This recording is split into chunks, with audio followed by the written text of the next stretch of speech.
this video, I will show how to prevent someone from installing software on Windows 11.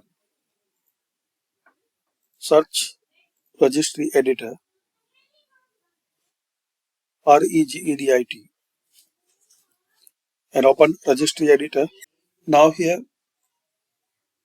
on computer, copy and paste this address I will give in description, and just double click on this default. Select this first one and double click on default, and here you will see the 0. So change to 1.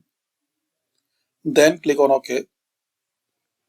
Now exit and restart. So now anybody will able to install any software. And once you need to install any software, so again open Registry Editor